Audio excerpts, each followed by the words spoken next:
oportunidad de compartir con ustedes en esta ocasión. Le doy las gracias al doctor Fabián Garzón por esta oportunidad en representación entonces de Panamá. También le doy gracias a todo el comité organizador de este magno evento. Bueno, el día de hoy vamos a desarrollar el tema de la presunción de inocencia dentro de lo que es la jurisprudencia panameña, pero además también vamos a traer a colación un caso que trascendió, que pasó más allá de nuestro suelo patrio y pasó luego a ser visto por la Corte Interamericana pues, de Derechos Humanos. En este caso, obviamente Panamá, el tema de la presunción de inocencia, pues lo tenemos por un lado desarrollado en nuestra Constitución, también luego se vuelve a mencionar dentro del Código Penal y gracias al Código de Procedimiento Penal, inclusive ya mutó y pasó de ser presunción de inocencia a convertirse en inocencia gracias al artículo 8. Panamá también, al acatar las normas internacionales, pues utiliza otros instrumentos internacionales para hacerle frente a la realidad de todas aquellas personas que deben ser consideradas inocentes hasta el momento que se demuestre lo contrario. Entonces, bueno, en cuanto a los antecedentes, pues ya sabemos que en nuestro mundo en general, gracias a la Declaración Americana de Derechos Humanos y Deberes del Hombre, también así como la Declaración Universal de Derechos Humanos, allí ya teníamos entonces la presunción de inocencia incluida, gracias al artículo 26 de la Declaración Americana de Derechos y Deberes del Hombre, y también luego con la Declaración Universal de Derechos Humanos, el numeral 1 del artículo 11. Así que en el caso de Panamá en específico, nosotros tenemos obviamente pues nuestra constitución política en el artículo 22 que habla de la presunción de inocencia y que no ha sido reformado. Todos aquellos que somos estudiantes del profesor Boris Barrios, que en su momento nos dio clases ya sea a nivel de licenciatura, a nivel de maestría y demás, siempre hemos tenido esta crítica de por qué el artículo 22 lo dejaron tal cual y no sufrió las modificaciones antes de la entrada en vigencia del sistema penal acusatorio.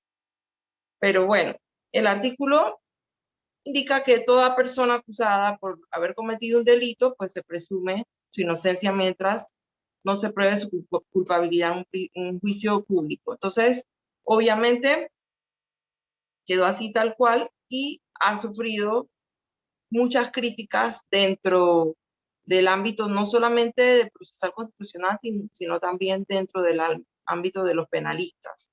El doctor Carlos Enrique Muñoz Pope, que es uno de nuestros catedráticos de la Universidad de Panamá, él exteriorizaba pues que realmente en Panamá, dentro de nuestro sistema penal, el sistema que teníamos, que es el inquisitivo mixto, que ya poco a poco ha ido desapareciendo gracias a la entrada en vigencia del sistema penal acusatorio, pues que aquí en Panamá siempre teníamos, era más bien un principio de culpabilidad. La persona siempre tenía que probar que no era culpable, porque en la mayoría de los casos, pues las personas son juzgadas no solamente dentro de lo que es nuestros estamentos, dentro de los tribunales y demás, sino también por lo que serían los medios de comunicación.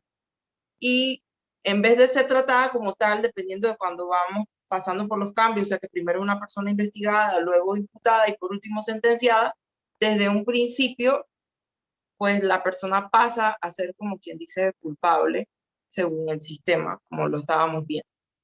Y por eso es que también el profesor Boris Barrios en su momento ha criticado mucho el que no utilicemos los términos que corresponden, es decir, de persona investigada, luego pasa a ser imputada y por último sentenciada. Y mientras tanto, pues lastimosamente se sigue violando el principio de presunción de inocencia, o en este caso, pues el estado de inocencia. Entonces, gracias al Código de Procedimiento Penal panameño, que es el que estamos utilizando hoy en día, a partir del 2009, con su promulgación en adelante, se incluyó entonces el artículo 8, que ya no habla de presunción por delante, sino que se refiere directamente a lo que es la inocencia. Y dice que toda persona debe ser tratada y considerada como inocente durante el periodo de investigación y el proceso, hasta tanto se declare responsable del delito que se le imputa en sentencia que haga tránsito a cosa juzgada. O sea, en ese momento ha cambiado todo. A partir del artículo 8 del Código de Procedimiento Penal, las cosas han ido cambiando en Panamá. Y otro de los puntos que desarrolla el artículo 8 es que los jueces, los fiscales, los querellantes y miembros de la Policía Nacional no van a poder presentar a esta persona, que es una investigada o una imputada, como culpable, ni pueden brindar información en este sentido a los medios de comunicación. Entonces, de esa manera trataron, como quien dice, de mejorar todo, porque en Panamá seguíamos teniendo desde que la persona empezaba a ser investigada, automáticamente pues ya se le consideraba culpable, ya se le señalaba, inclusive pues se le colocaba etiquetas, ¿no? Violador, narcotraficante, etcétera, sin homicida, sin haber pasado por todo el proceso completo. Así que fue gracias a este artículo 8 del Código de Procedimiento Penal que todas las cosas fueron cambiando en Panamá.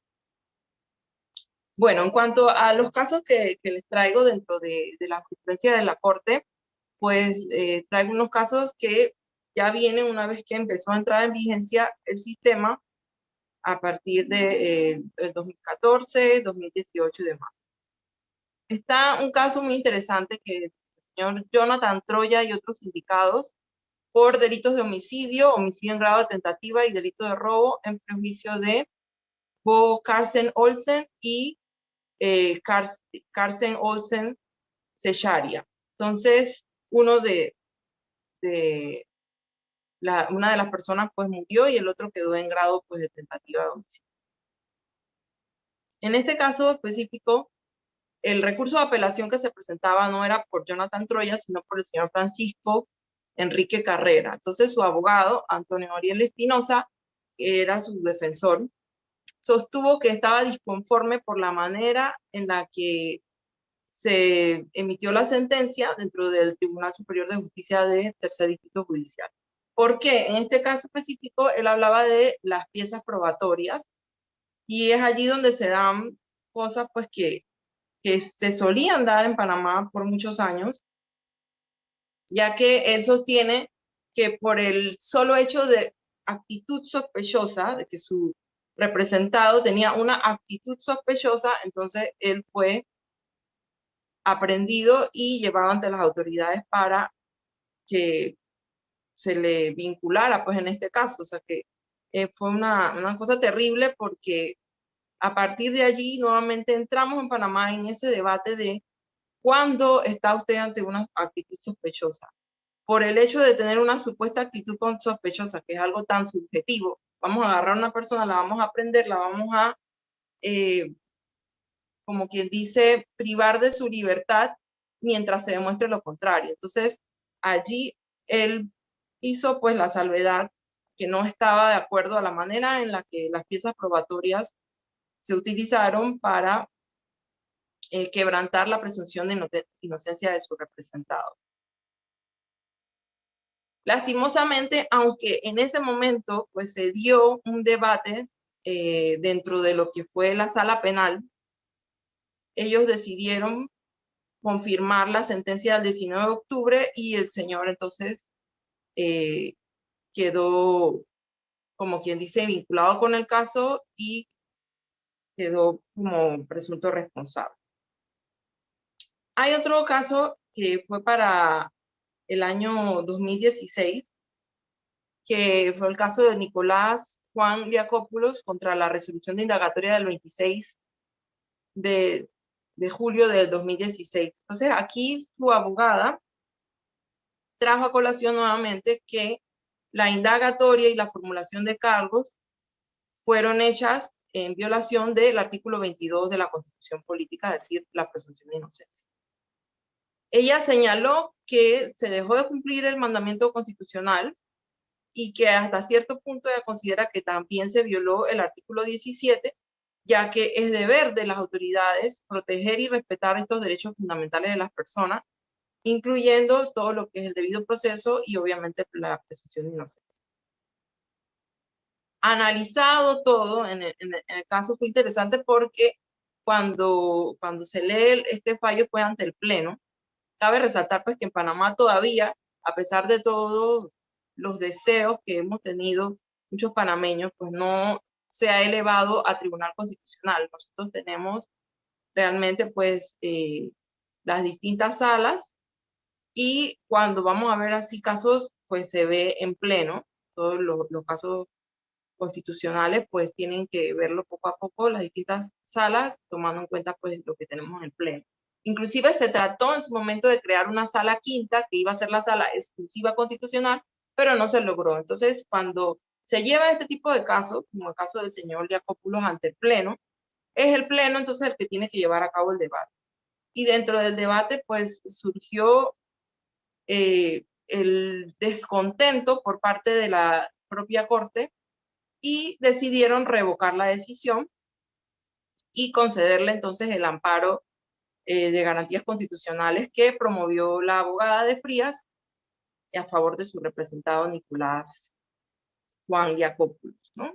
Específicamente en lo que tenía que ver con la diligencia de indagatoria, porque al final al señor le hicieron la diligencia de indagatoria y ella ni siquiera estaba presente, o sea que encima de eso, hasta cierto punto, pues se siente pues que se le violó su derecho a defensa también.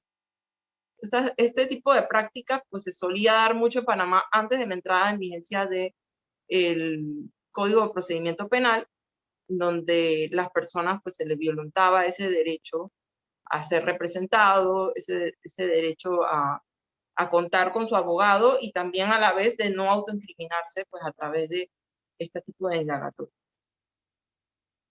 Bueno, el caso estrella que tenemos en Panamá, que lastimosamente pues nosotros fallamos como país en ese momento y tuvimos que pagar las consecuencias al llevar el caso hasta la corte, es el caso Vélez Lor versus Panamá.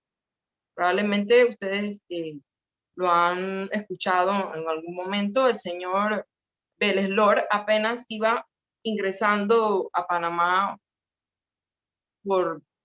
porque bueno, en Panamá nosotros tenemos obviamente nuestras fronteras, la frontera con Costa Rica, que está en Chiriquí, tenemos la frontera con Colombia, que está en el Darién. Entonces, muchas personas que vienen de distintas partes de Sudamérica ingresan por el Darién. Y en el Darién, los que hemos tenido pues, la oportunidad de ir, por lo menos en mi caso, en algunas ocasiones he ido a dictar clases y demás, hay mucho control en cada una de las áreas de paso. Entonces, el señor Vélez Lor iba ingresando a Panamá y lastimosamente, pues ya él traía un sello anterior que indica que se le había vencido la visa, porque las visas de turista en Panamá, pues tienen siempre su tiempo de vencimiento, 90 días, y después usted puede, si quiere, pedir una prórroga o si no, salir y volver a entrar. Entonces, en este caso, ¿qué era lo que había que hacer con el señor Vélez Lor? Obviamente, solamente había que llevarlo ante las autoridades correspondientes, que son las autoridades de migración. Lastimosamente, ese no fue el caso. El señor, por estas extrañas razones de la vida, fue privado de libertad en la cárcel de La Palma de Darién. Y posteriormente, como si eso no fuera suficiente, el señor fue trasladado acá a la ciudad de Panamá y estuvo un tiempo en la cárcel de La Joya y La Joyita. Entonces, obviamente, la manera en la que se comportaron con él fue terrible. De acuerdo a los estándares interamericanos, pues se le violaron un montón de derechos. Se violó el artículo 5.1 y 5.2 relacionado con el derecho a la integridad personal. También se violaron los artículos 7.1, 7.3, 7.4, 7.5 y 7.6 relacionados con ese derecho a la libertad personal. ¿Cómo era posible que una persona que solamente tenía un sello vencido quedara entonces privada de libertad en estas distintas cárceles que les estoy mencionando? Obviamente también se considera que dentro de los derechos que se le violaron al señor Vélez Lor están las garantías judiciales, porque nunca fue presentado ante el juez correspondiente. Se le violó también el artículo 9 sobre principio de legalidad y el artículo 25 de protección judicial. Todos estos, pues, son los artículos de nuestra convención. ¿Qué ocurrió? ¿Cómo decidió Panamá entonces enfrentar el caso? El señor Vélez Lor se decidió ponerse en huelga de hambre y allí fue que el caso empezó a ser visto ya por autoridades internacionales, llámese pues las ONG, Naciones Unidas, etcétera, y también empezó a ser visto ya por personas dentro de lo que es los medios de comunicación. Así que una persona que trabajaba dentro de lo que es protección de derechos humanos de privados de libertad logró conseguir todos los datos del señor y verificó dentro del sistema, es decir, se puso en contacto con el Ministerio Público, el órgano judicial y demás, pues que no había ninguna investigación contra el señor. Y de esa manera se logró finalmente pues que el señor saliera. Lastimosamente, pues los daños que él sufrió son irreparables porque son daños a su propio cuerpo, de los golpes que le dieron, perdió una costilla, tuvo daños en el rostro, que se le dañaron pues algunos de los huesos de su rostro y demás. Entonces, Panamá no respondió adecuadamente a lo que el señor en su momento solicitó. Él presentó todas sus quejas ante lo ocurrido y pues Panamá hizo caso omiso. Así que cuando el caso llegó ante la corte, Panamá tuvo que responder con la suma de $7,500 en concepto de tratamiento, atención médica y psicológica para el señor Vélez Lor. Y además de eso, también teníamos que pagar como Estado unas cantidades fijadas para lo que era la indemnización pues, del daño inmaterial, reintegro de costas y demás. Entonces, este caso siguió dando de qué hablar porque luego el señor Vélez Lor, al no recibir la suma que se supone que Panamá debía pagarle, se encadenó ante la entrada de nuestros edificios acá emblemáticos en Panamá. Y no contento con eso, se fue hasta la corte y allá también entonces hizo su protesta pública. Y de esa manera hubo que pagar todo este daño que se le hizo al señor, hubo que pagar su tratamiento, su atención médica y demás. Y ya el caso pues pasó, como quien dice, a ser un caso internacionalmente sonado y dejar a Panamá como pues un país en donde usted